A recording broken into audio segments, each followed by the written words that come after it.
Hello everyone, कैसे हो आप सभी। उम्मीद करता हूँ स्वस्थ होगे, अच्छे होगे। तो आज साइंस के क्वेश्चनों की ओर चलते हैं। जो सेशन बहुत ही इम्पोर्टेंट है एग्ज़ाम के लिए, जो एग्ज़ाम में महत्वपूर्ण भूमिका निभाते हैं। तो क्वेश्चन नंबर 1 है आज के लिए। क्वेश्चन नंबर 1 है आज के लिए, किस कोशिकाओं को कोशिका का पावर हाउस कहा जाता है। किस कोशिकाओं को कोशिका का पावर हाउस कहा जाता है। तो ऑप्शन नंबर ए है गोल्जिका, ऑप्शन नंबर बी है केंद्रिका, ऑप्शन नंबर सी है केंद्रक, ऑप्शन नंबर डी है माइटोकॉन्ड्रिया। तो आंसर बताइए दोस्तों, इसका आंसर क्या होगा। किस कोशिकाओं को कोशिका का पावर हाउस कहा जाता है। तो इसका आंसर होगा दोस्तों ऑप्शन नंबर डी माइटोकॉन्ड्रिया। इसका आंसर क्या होगा, ऑप्शन नंबर डी होगा इसका आंसर। तो नेक्स्ट क्वेश्चन की ओर चलते हैं। नेक्स्ट है 2 नंबर, दाब वर्दी से पानी का खवतनाक।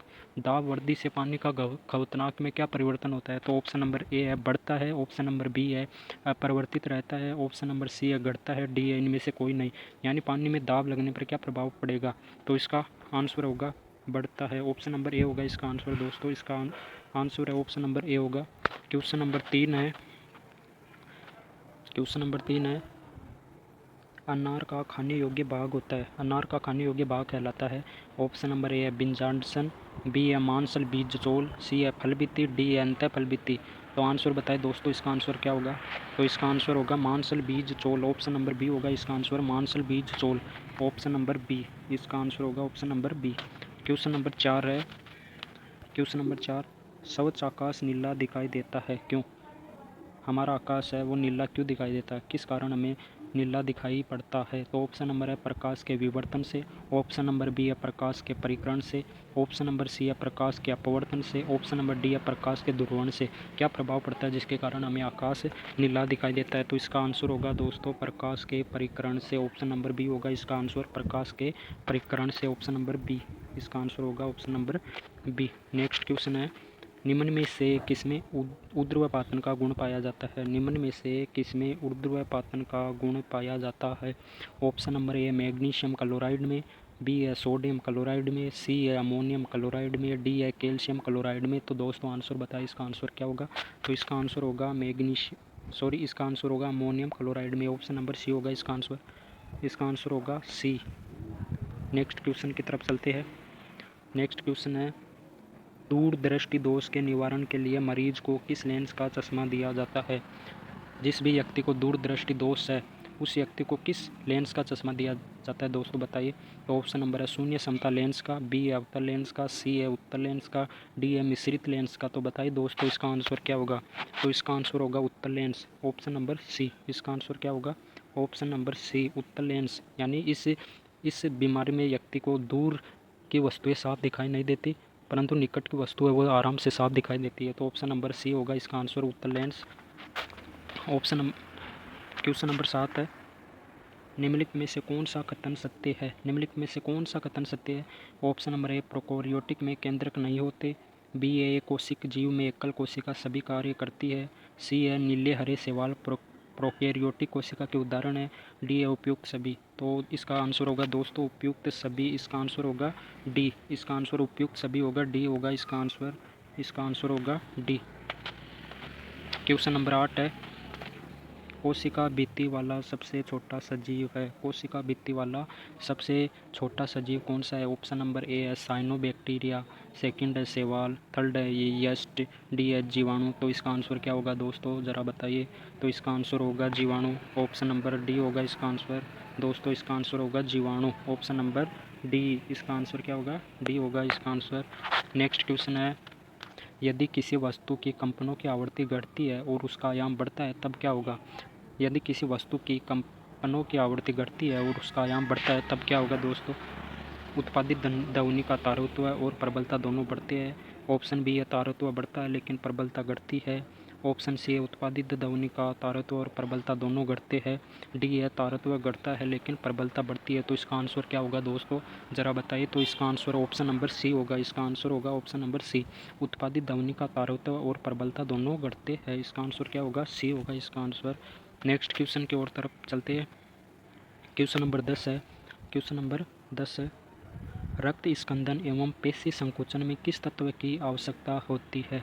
रक्त स्कंदन एवं पेशी संकुचन में किस तत्व की आवश्यकता होती है। ऑप्शन नंबर ए है आयरन, सेकंड है कैल्शियम, सी ऑप्शन है सल्फर, डी है आयोडीन। तो आंसर बताइए दोस्तों, इसका आंसर होगा बी ऑप्शन होगा इसका आंसर कैल्शियम। इसका आंसर क्या होगा, बी कैल्शियम होगा इसका आंसर। जो कैल्शियम और रक्त स्कंदन एवं पेशी संकुचन में सहायता करता है। क्वेश्चन नंबर 11 है, क्वेश्चन नंबर 11, वह गैस जो रक्त में कार्बोक्सी हीमोग्लोबिन बनाती है जिससे दम घुटता है। Option number A carbon monoxide, B है कार्बन डाइऑक्साइड, सी है क्लोरोफ्लोरोकार्बन, डी है नाइट्रोजन। तो इसका आंसर क्या होगा दोस्तों, तो इसका ऑप्शन नंबर होगा कार्बन मोनोऑक्साइड। ऑप्शन ए होगा इसका आंसर दोस्तों। इसका आंसर होगा ए कार्बन मोनोऑक्साइड है जो दम घुटने लगता है इस गैस के कारण। क्वेश्चन नंबर है नेक्स्ट 12वां, शर्करा को एल्कोहल में परिवर्तित करने की प्रक्रिया कहलाती है। शर्करा है उसको एल्कोहल में परिवर्तित करने की प्रक्रिया कहलाती है। ऑप्शन है जीवाणुनाशन ए, बी है समांगीकरण, सी है पाश्चुरीकरण, डी है किण्वन। तो इसका आंसर क्या होगा दोस्तों, ज़रा बताइए। तो इसका आंसर होगा ऑप्शन नंबर डी किण्वन। इसका आंसर होगा डी, इसका आंसर डी होगा। नेक्स्ट क्वेश्चन की तरफ चलते हैं। क्वेश्चन नंबर 13 है, क्वेश्चन नंबर 13, किसी फ्यूज तार के लिए क्या महत्वपूर्ण है। किसी फ्यूज तार के लिए क्या महत्वपूर्ण है। ए है इसमें बहने वाली धारा, बी है इसका विशिष्ट प्रतिरोध, सी है इसका गलनांक, डी है उपयुक्त सभी। इसके लिए क्या है, ऑप्शन नंबर डी है उपयुक्त सभी है। किसी फ्यूज तार के लिए धारा महत्वपूर्ण है, प्रतिरोध गलनांक सभी महत्वपूर्ण है। तो इसका आंसर होगा डी उपयुक्त सभी। Option question number, plaster of Paris का रासायनिक सूत्र है। दोस्तों बताइए प्लास्टर ऑफ पेरिस का रासायनिक सूत्र क्या है। Option number A, B, C, D क्या होगा दोस्तों बताइए देगा। CS4.2H2O2, बी ऑप्शन है CS4.1/2H2O, सी ऑप्शन है CSO4.H2O, डी ऑप्शन है CSO4.2H2O। तो इसका आंसर क्या होगा दोस्तों बताइए। इसका आंसर क्या होगा, इसका आंसर होगा ऑप्शन नंबर बी CaSO4.1/2H2O इसका आंसर होगा। ऑप्शन नंबर डी है ये जिप्सम का होता है। ऑप्शन नंबर डी है CSO4.2H2O जिप्सम का रासायनिक सूत्र होता है। क्वेश्चन नंबर 15 है, निम्नलिखित में से कौन सा कोबाल्ट से युक्त विटामिन है। दोस्तों इसका आंसर बताइए, निम्नलिखित में से कौन सा कोबाल्ट से युक्त विटामिन है। Vitamin A, vitamin B12, vitamin C, vitamin D. तो इसका आंसर क्या होगा दोस्तों, तो इसका आंसर होगा option number B vitamin B12। इसका आंसर क्या होगा, ऑप्शन नंबर बी होगा इसका answer vitamin B12। Question number है 16। नेक्स्ट है क्वेश्चन, 1 MU के तुल्य ऊर्जा है, 1 MU के तुल्य ऊर्जा है। तो ऑप्शन है 0.693 MV, बी है 931 MV, सी है 1 EV, डी है 14.2 MV। तो इसका आंसर क्या होगा दोस्तों, इसका आंसर होगा ऑप्शन नंबर बी 931 MV। इसका आंसर होगा ऑप्शन नंबर बी। क्वेश्चन है नेक्स्ट, निम्नलिखित में से कौन उच्चतम भेदन क्षमता का विकिरण है।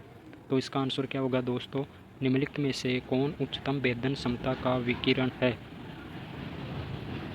ऑप्शन नंबर ए टी किरणें, एक्स किरणें, ए किरणें, वाई किरणें। ए का मतलब बीटा किरणें, एक्स किरणें, अल्फा किरणें, गामा किरणें। तो इसका आंसर होगा डी होगा दोस्तों, गामा किरणें, डी ऑप्शन होगा इसका आंसर।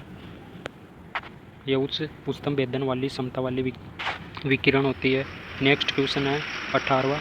नेक्स्ट क्वेश्चन है 18, निम्न में से कौन सा प्रभाव ध्वनि तरंगों में नहीं पाया जाता। निम्न में से कौन सा प्रभाव है जो ध्वनि तरंगों में नहीं होता है।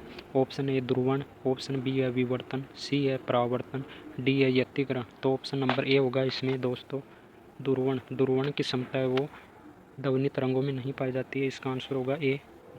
नेक्स्ट क्वेश्चन की तरफ चलते हैं दोस्तों। नेक्स्ट क्वेश्चन है, विद्युत धारा का मात्रक होता है। ऑप्शन नंबर ए है एम्पियर, बी है कार्य, सी है दाब, डी है जूल। दोस्तों इसका आंसर बताइए क्या होगा, विद्युत धारा का मात्रक। विद्युत धारा का मात्रक दोस्तों एम्पियर होता है।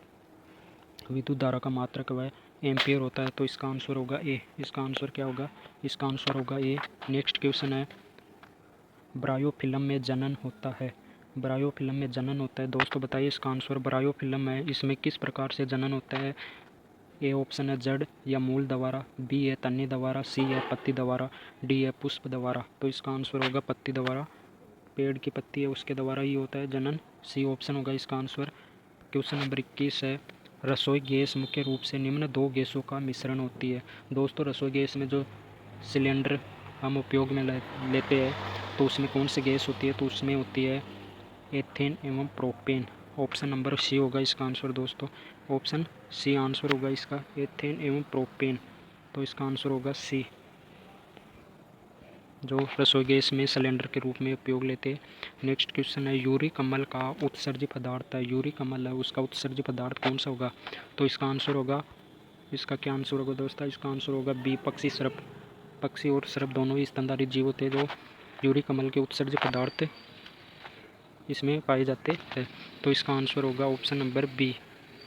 नेक्स्ट क्वेश्चन है दोस्तों, नेक्स्ट क्वेश्चन है, किसी व्यक्ति का द्रव्यमान पृथ्वी तल पर 72 kg तथा चंद्रमा की सतह पर g का मान 1/6 है, तो चंद्रमा पर व्यक्ति का द्रव्यमान कितना होगा, तो option number A 12 kg, B है 72 kg, सी है 144 kg, डी है 720 kg। तो इसका आंसर क्या होगा दोस्तों, तो इसका आंसर क्या होगा दोस्तों बताइए, इसका आंसर होगा 72 kg।